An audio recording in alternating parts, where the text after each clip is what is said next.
हमारा पहला क्वेश्चन है, निम्न में से कौन एक सार्क का सदस्य नहीं है?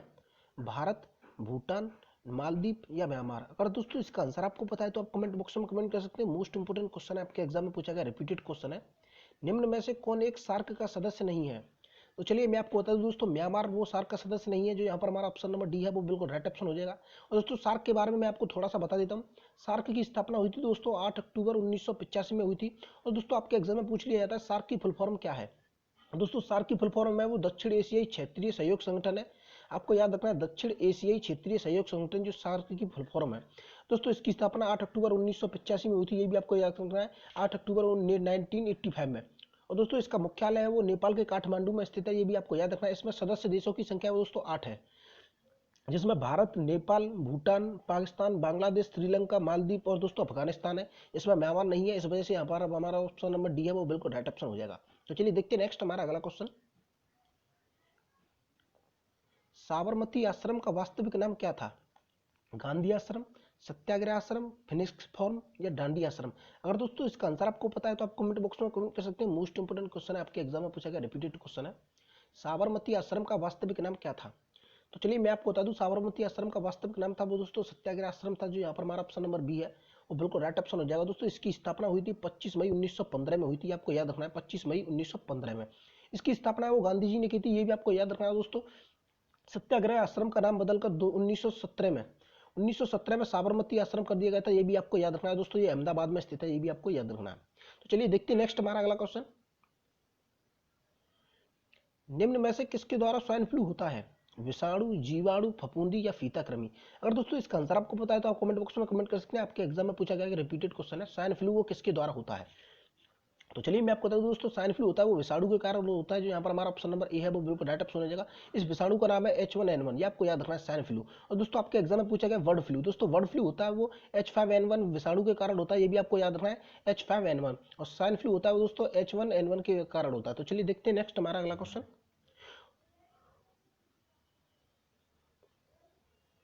प्रोटीन का मुख्य तत्व है हाइड्रोजन, नाइट्रोजन, ऑक्सीजन या कार्बन।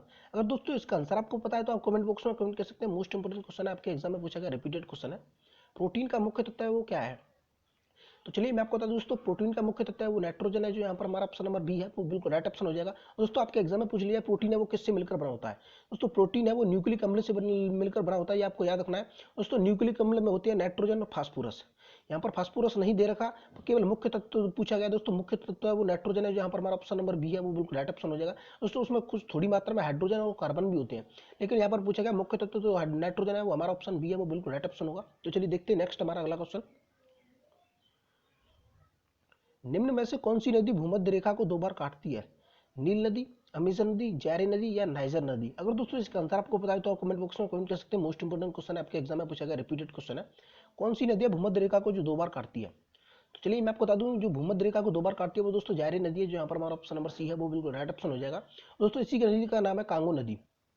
कांगो नदी दोस्तों अफ्रीका महाद्वीप की दूसरी सबसे लंबी नदी है, ये आपको याद रखना है। कांगो नदी यानी कि जायरी नदी है वो अफ्रीका महाद्वीप की दूसरी सबसे लंबी नदी है। दोस्तों पहली आपके एग्जाम में पूछ लिया जाए, पहली अफ्रीका महाद्वीप की सबसे लंबी नदी है वो दोस्तों नील नदी है। ये विश्व की सबसे लंबी नदी है, ये भी आपको याद रखना है। और दोस्तों जो नील नदी है वो विक्टोरिया झील से निकलती है, ये भी आपको याद रखना है। आपके एग्जाम में पूछा गया नील नदी किस झील से निकलती है? विक्टोरिया झील से निकलती है, आपको याद रखना है। तो चलिए देखते हैं नेक्स्ट हमारा अगला क्वेश्चन।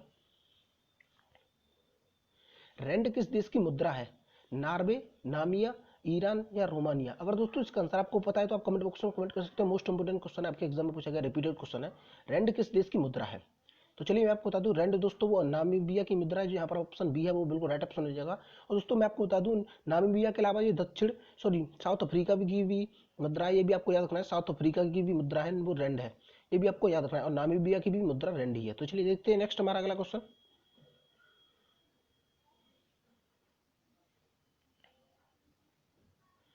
निम्न में से किसे 1000 झीलों का देश कहा जाता है?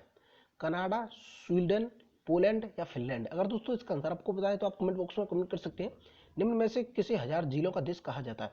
मोस्ट इंपोर्टेंट क्वेश्चन है, आपके एग्जाम में पूछा गया रिपीटेड क्वेश्चन है। दोस्तों रिपीटेड क्वेश्चन हमने आज इस वीडियो में लिए हैं। निम्न में से किसे 1000 झीलों का देश कहा जाता है? तो चलिए मैं आपको बता दूं दोस्तों, फिनलैंड को 1000 झीलों का देश कहा जाता है। जो ऑप्शन बी है वो बिल्कुल राइट ऑप्शन हो जाएगा दोस्तों। फिनलैंड के अंदर करीब 2 लाख झील है, ये आपको याद रखना, करीब 2 लाख झील है फिनलैंड के अंदर, इसी वजह से इसे 1000 झीलों का देश कहा जाता है। ऑप्शन डी है हमारा बिल्कुल राइट ऑप्शन हो जाएगा। तो चलिए देखते हैं नेक्स्ट हमारा अगला क्वेश्चन। और दोस्तों लास्ट में आपको कमेंट बॉक्स में कमेंट करके बताना है इनमें से कितने क्वेश्चन का आप लोगों ने सही जवाब दिया, जिससे आपके एग्जाम से लेकर कैसी तैयारी चल रही है वो भी पता चल सके। चलिए देखते हैं नेक्स्ट हमारा अगला क्वेश्चन। संयुक्त राष्ट्र संघ, सॉरी राष्ट्र संघ की स्थापना कब हुई थी? यहाँ पर संयुक्त नहीं दे रखा, राष्ट्र संघ की स्थापना है वो दोस्तों कब हुई थी? 1920 में, 1945, 1914 या 1939? अगर दोस्तों इसका आंसर आपको पता है तो आप कमेंट बॉक्स में कमेंट कर सकते हैं। मोस्ट इंपोर्टेंट क्वेश्चन है, आपके एग्जाम में पूछा गया रिपीटेड क्वेश्चन है। राष्ट्र संघ की स्थापना है वो कब हुई थी? तो चलिए मैं आपको बता दूं दोस्तों, राष्ट्र संघ की स्थापना वो 1 अगस्त, आपको याद रखना है, सॉरी 1 जनवरी 1920 में हुई थी। यहाँ पर ऑप्शन ए है वो बिल्कुल राइट ऑप्शन हो जाएगा दोस्तों। बाद में इसमें संयुक्त राष्ट्र संघ जोड़ दिया गया था दोस्तों। संयुक्त राष्ट्र की स्थापना हुई थी वो 1945 में हुई थी, इसी में संयुक्त राष्ट्र संघ जोड़ दिया गया था। और सबसे पहले ये राष्ट्र संघ था जो 1 जनवरी 1920 में इसकी स्थापना हुई थी दोस्तों। द्वितीय विश्व युद्ध की, सॉरी प्रथम विश्व युद्ध के बाद राष्ट्र संघ की स्थापना हुई थी, द्वितीय विश्व युद्ध के बाद संयुक्त राष्ट्र संघ की स्थापना हुई थी। इसका मुख्यालय वो दोस्तों जिनेवा में स्थित है, जिनेवा स्विट्जरलैंड में है, ये आपको याद रखना है। तो चलिए देखते हैं नेक्स्ट हमारा अगला क्वेश्चन। निम्न में से किस व्यक्ति ने नोबेल और ऑस्कर पुरस्कार दोनों पुरस्कार जीते हैं? जॉर्ज बर्नार्ड शॉ या बॉब डिलन या रविंद्रनाथ या ऑप्शन डी ए और बी? अगर दोस्तों इसका आंसर आपको पता है तो आप कमेंट बॉक्स में कमेंट कर सकते हैं। मोस्ट इंपोर्टेंट क्वेश्चन है, आपके एग्जाम में पूछा गया रिपीटेड क्वेश्चन है। निम्न में से किस व्यक्ति ने नोबेल और ऑस्कर पुरस्कार दोनों जीते हैं? तो चलिए मैं आपको बता दूं दोस्तों, जो यहाँ पर हमारा ऑप्शन नंबर डी है वो बिल्कुल राइट ऑप्शन हो जाएगा। जॉर्ज बर्नार्ड शॉ और बॉब डिलन ने नोबेल पुरस्कार और दोस्तों ऑस्कर पुरस्कार दोनों को जीता है। तो चलिए मैं आपको बता दूं दोस्तों, जॉर्ज बर्नार्ड शॉ, उन्होंने 1925 में नोबेल पुरस्कार जीता था, और दोस्तों 1938 में ऑस्कर पुरस्कार जीता था, ये भी आपको याद रखना है। और दोस्तों बॉब डिलन की बात की जाए तो उन्होंने 2016 में नोबेल पुरस्कार और दोस्तों 2000 में ऑस्कर पुरस्कार जीता था। ये ऑप्शन नंबर हमारा डी है वो बिल्कुल राइट ऑप्शन हो जाएगा। तो चलिए देखते हैं नेक्स्ट हमारा अगला क्वेश्चन। विश्व हिंदी दिवस कब मनाया जाता है? दोस्तों मोस्ट इंपोर्टेंट क्वेश्चन आपके एग्जाम में बार बार रिपीट होता है, इसमें बच्चे कंफ्यूज रहते हैं। 7 अप्रैल, 10 जनवरी, 14 सितंबर या 12 मार्च? अगर दोस्तों इसका आंसर आपको पता है तो आप कमेंट बॉक्स में कमेंट कर सकते हैं। मोस्ट इंपोर्टेंट क्वेश्चन है, आपके एग्जाम में पूछा गया रिपीटेड क्वेश्चन है, और इसमें मोस्टली बच्चे कंफ्यूज इस वजह से रहते हैं दोस्तों, उनको केवल इन दोनों ऑप्शन में कंफ्यूज रहते हैं, 10 जनवरी और दोस्तों 14 सितंबर। तो चलिए मैं आपको आज जिसका डाउट है वो क्लियर कर देता हूँ दोस्तों। और विश्व हिंदी दिवस है वो 10 जनवरी को मनाया जाता है। जो यहाँ पर हमारा ऑप्शन नंबर बी है वो बिल्कुल राइट ऑप्शन हो जाएगा दोस्तों। राष्ट्रीय हिंदी दिवस की बात की जाए वो 14 सितंबर को याद, सॉरी 14 सितंबर को मनाया जाता है, ये आपको याद रखना है। 14 सितंबर को राष्ट्रीय हिंदी दिवस, और दोस्तों विश्व हिंदी दिवस है वो 10 जनवरी को मनाया जाता है। आपको याद रखना है, आपके एग्जाम में बार बार पूछा जाता है ये क्वेश्चन। तो चलिए देखते हैं नेक्स्ट हमारा अगला क्वेश्चन। टीवी रिमोट में इस्तेमाल की जाने वाली तरंगें हैं पराबैंगनी, एक्सरे, गामा या नन ऑफ दीज? इनमें से कोई नहीं। अगर दोस्तों इसका आंसर आपको पता है तो आप कमेंट बॉक्स में कमेंट कर सकते हैं। मोस्ट इंपोर्टेंट क्वेश्चन है, आपके एग्जाम में पूछा गया रिपीटेड क्वेश्चन है। टीवी रिमोट में इस्तेमाल की जाने वाली तरंगें हैं वो कौन सी हैं? तो चलिए मैं आपको बता दूं दोस्तों, यहाँ पर हमारा ऑप्शन नंबर डी है, नन ऑफ दी, जो बिल्कुल राइट ऑप्शन होगा, क्योंकि दोस्तों इन तरंगों का नाम है इंफ्रारेड। आपको याद रखना है इंफ्रारेड है उन तरंगों का नाम जो टीवी रिमोट में, किसी भी तरीका कोई भी रिमोट हो, एसी रिमोट हो, टीवी रिमोट हो, उनमें इंफ्रारेड तरंगें वो प्रयोग में लाई जाती हैं, जो तरंग काम करती हैं, इस्तेमाल की जाती है। इंफ्रारेड है उन तरंगों का नाम। और दोस्तों आपको मैं बता दूं, जो रिमोट में जो तरंगें होती हैं दोस्तों, उनका जो आविष्कार किया था रिमोट का, जो इस्तेमाल किया था, सॉरी आविष्कार किया था रिमोट का दोस्तों, वो विलियम हर्सेल ने किया था। ये आपको याद रखना है, विलियम हर्सेल ने इसका आविष्कार किया था रिमोट का। तो चलिए देखते हैं नेक्स्ट हमारा अगला क्वेश्चन। विटामिन क्या है? अकार्बनिक मिश्रण, कार्बनिक मिश्रण, दोनों या नन ऑफ दीज? अगर दोस्तों इसका आंसर आपको पता है तो आप कमेंट बॉक्स में कमेंट कर सकते हैं। मोस्ट इंपोर्टेंट क्वेश्चन है, आपके एग्जाम में पूछा गया रिपीटेड क्वेश्चन है। विटामिन है वो क्या है? तो चलिए आपको बता दूं दोस्तों, विटामिन है वो कार्बनिक मिश्रण है, जो यहाँ पर ऑप्शन नंबर बी है वो बिल्कुल राइट ऑप्शन हो जाएगा दोस्तों। आपके एग्जाम में पूछा गया कि जो विटामिन है वो कितने प्रकार के होते हैं? तो चलिए मैं आपको बता दूं दोस्तों, विटामिन है वो 2 प्रकार की होती है, एक तो जल में घुलनशील और दोस्तों एक वसा में घुलनशील। जल में घुलनशील जो विटामिन है दोस्तों बी और सी है, ये आपको याद रखना है, जल में घुलनशील विटामिन बी और सी। और दोस्तों वसा में घुलनशील जो विटामिन है उनका नाम है ए, डी, ई और के, ये आपको याद रखना है। और दोस्तों विटामिन की खोज है वो किसने की थी? आपके एग्जाम में पूछा जाता है, रिपीटेड क्वेश्चन है। तो चलिए मैं आपको बता दूं, विटामिन की खोज है वो दोस्तों सी फंक ने की थी। आपको याद रखना है, सी फंक ने विटामिन की खोज की थी। आपके एग्जाम में पूछा गया रिपीटेड क्वेश्चन है।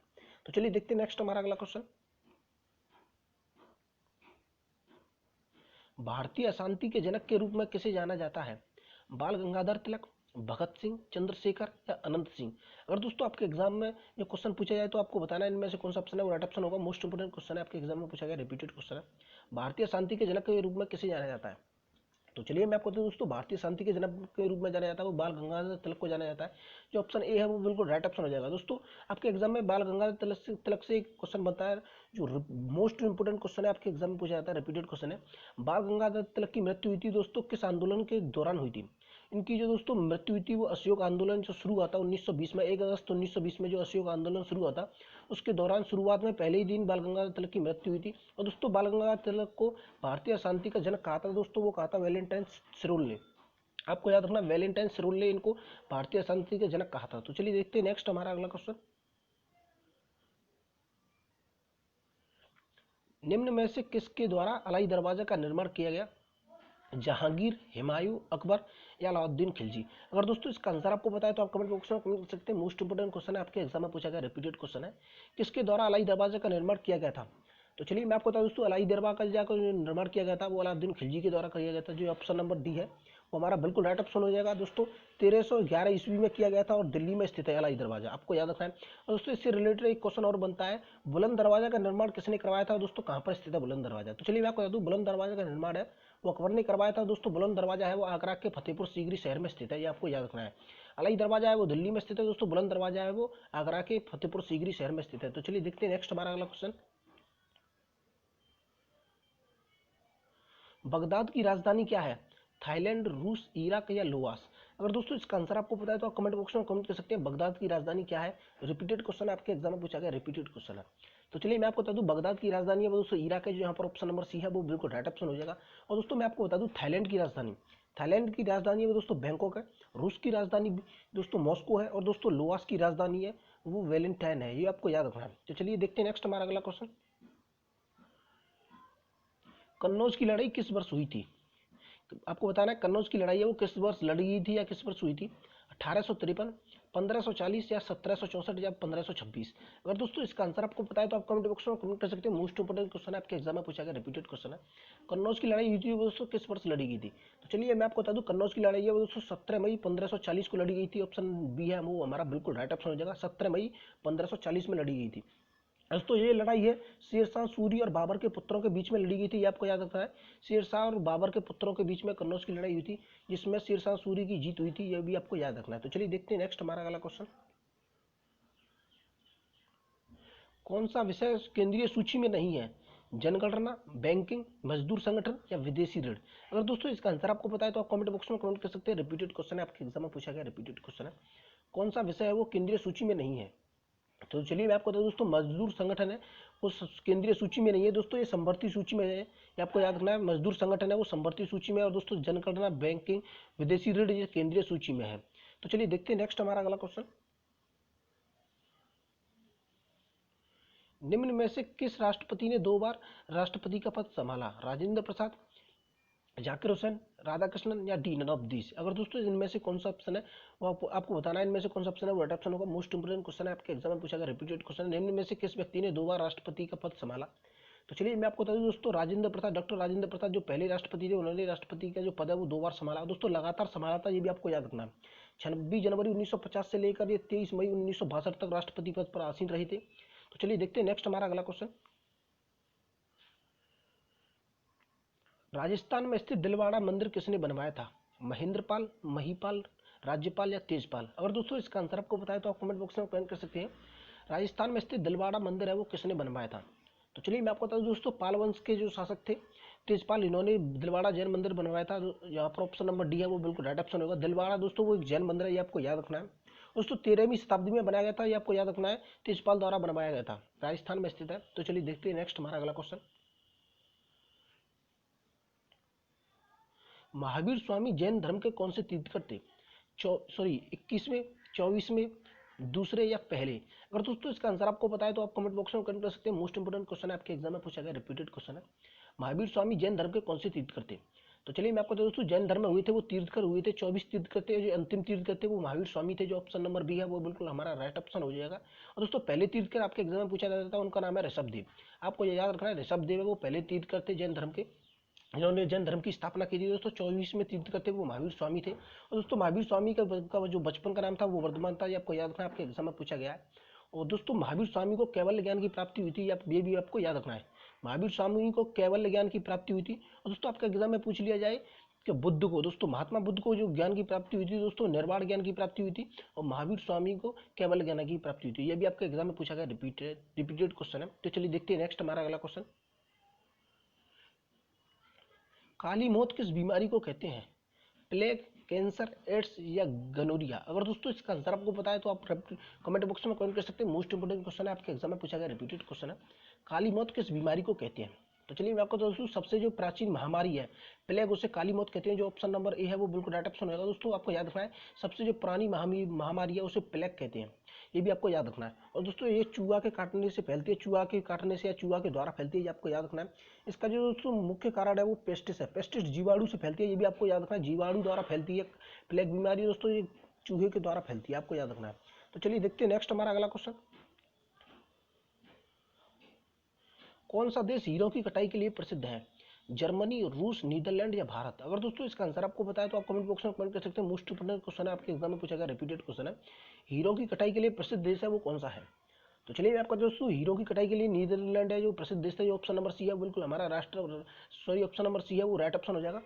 दोस्तों इसकी राजधानी है वो एम्स्टर्डम है, ये आपके एग्जाम में पूछा गया है। नीदरलैंड की राजधानी वो क्या है दोस्तों? इसका नाम है एम्स्टर्डम। तो चलिए देखते हैं नेक्स्ट हमारा अगला क्वेश्चन। सत्यशोधक समाज के संस्थापक थे वो कौन थे? ज्योतिराव फूले, लाला लाजपत राय, महात्मा गांधी या मोहन राय? अगर दोस्तों इसका आंसर आपको पता है तो आप कमेंट बॉक्स में कमेंट कर सकते हैं। मोस्ट इंपोर्टेंट क्वेश्चन है, आपके एग्जाम में पूछा गया रिपीटेड क्वेश्चन है। सत्यशोधक समाज के जो संस्थापक थे वो कौन थे?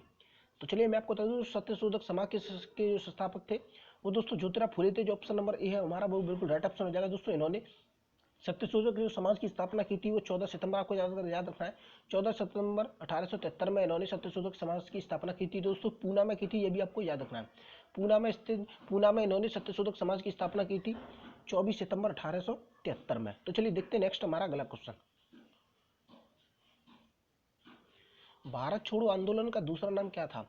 असहयोग आंदोलन, अगस्त क्रांति, सबने अवज्ञा या फिर नन ऑफ दीज, इनमें से कोई नहीं। अगर दोस्तों इसका आंसर आपको पता है तो आप कमेंट बॉक्स में कमेंट कर सकते हैं। मोस्ट इंपोर्टेंट क्वेश्चन है, आपके एग्जाम में पूछा गया रिपीटेड क्वेश्चन है। भारत छोड़ो आंदोलन का दूसरा नाम क्या था? तो चलिए मैं आपको बता दूं दोस्तों, भारत छोड़ो आंदोलन का दूसरा नाम था वो अगस्त क्रांति था। जो ऑप्शन नंबर बी है वो हमारा बिल्कुल राइट ऑप्शन हो जाएगा। दोस्तों ये 7 अगस्त 1942 में शुरू हुआ था। ये आपको याद रखना है, भारत छोड़ो आंदोलन हुआ था वो 7 अगस्त 1942 में होता। दोस्तों मुंबई में हुआ था, ये भी आपको याद रखना है। भारत छोड़ो आंदोलन का प्रस्ताव वो नेहरू जी ने दिया था। जवाहरलाल नेहरू ने भारत छोड़ो आंदोलन का दोस्तों जो प्रस्ताव दिया था, इसी आंदोलन के दौरान भारत छोड़ो आंदोलन के दौरान गांधी जी ने करो या मरो का नारा दिया था। ये भी आपको याद रखना है, आपके एग्जाम में पूछा जाता है गांधी जी ने करो या मरो का नारा वो किस आंदोलन के दौरान दिया था? दोस्तों भारत छोड़ो आंदोलन के दौरान दिया था। भारत छोड़ो आंदोलन का दूसरा नाम है वो अगस्त क्रांति, ऑप्शन बी है हमारा बिल्कुल राइट ऑप्शन होगा। दोस्तों आज का हमारा लास्ट क्वेश्चन है, रानी लक्ष्मीबाई पेंशन योजना किस राज्य में शुरू की गई? मध्य प्रदेश, हरियाणा, पंजाब या उत्तर प्रदेश? अगर दोस्तों इसका आंसर आपको पता है तो आप कमेंट बॉक्स में कमेंट कर सकते हैं। मोस्ट इंपोर्टेंट क्वेश्चन है, आपके एग्जाम में पूछा गया रिपीटेड क्वेश्चन है। दोस्तों जैसा कि मैंने आपको बताया था कि आपके एग्जाम से पहले 200 प्लस क्वेश्चन करा दिए जाएंगे। दोस्तों आपके एग्जाम से पहले 200 प्लस क्वेश्चन करा दिए जाएंगे। कुछ अभी 2-4 और वीडियो आएंगी, इनमें आपके एग्जाम से पहले 200 प्लस क्वेश्चन करा दिए जाएंगे। दोस्तों अभी तक आपने हमारे चैनल को सब्सक्राइब नहीं किया तो सब्सक्राइब कर लें और बेल आइकन को प्रेस कर दें, जिससे आने वाली वीडियो की नोटिफिकेशन आपके पास पहुंचती रहे। दोस्तों हर क्वेश्चन से रिलेटेड मैं आपको जितने भी क्वेश्चन बनते हैं वो सारे के सारे बताता हूँ। रानी लक्ष्मीबाई पेंशन योजना किस राज्य द्वारा शुरू की गई? तो चलिए मैं आपको बता दूं दोस्तों, उत्तर प्रदेश सरकार द्वारा वो शुरू की गई थी रानी लक्ष्मीबाई पेंशन योजना। जो ऑप्शन नंबर डी है हमारा बिल्कुल राइट ऑप्शन हो जाएगा। दोस्तों ये क्वेश्चन इसी वजह से पूछा गया है क्योंकि रानी लक्ष्मीबाई पेंशन योजना शुरू की गई थी उत्तर प्रदेश में, लेकिन उसको कुछ दिनों बाद बंद कर दिया गया था, क्योंकि दोस्तों इसमें बहुत बड़ा घोटाला हो गया था। 3 करोड़ का घोटाला होता रानी लक्ष्मीबाई पेंशन योजना के अंदर। इसको बंद करके दोस्तों समाजवादी पेंशन योजना शुरू की गई है उत्तर प्रदेश के अंदर। जो ऑप्शन नंबर डी है हमारा बिल्कुल राइट ऑप्शन हो जाएगा, ये आपको याद रखना है। दोस्तों अभी तक आपने हमारे चैनल को सब्सक्राइब नहीं किया तो सब्सक्राइब कर लें और बेल आइकन को प्रेस कर दें, जिससे आने वाली वीडियो की नोटिफिकेशन आपके पास पहुंच सके। दोस्तों वीडियो को लाइक कर दें। तो चलिए मिलती है नेक्स्ट वीडियो में, तब तक के लिए जय हिंद।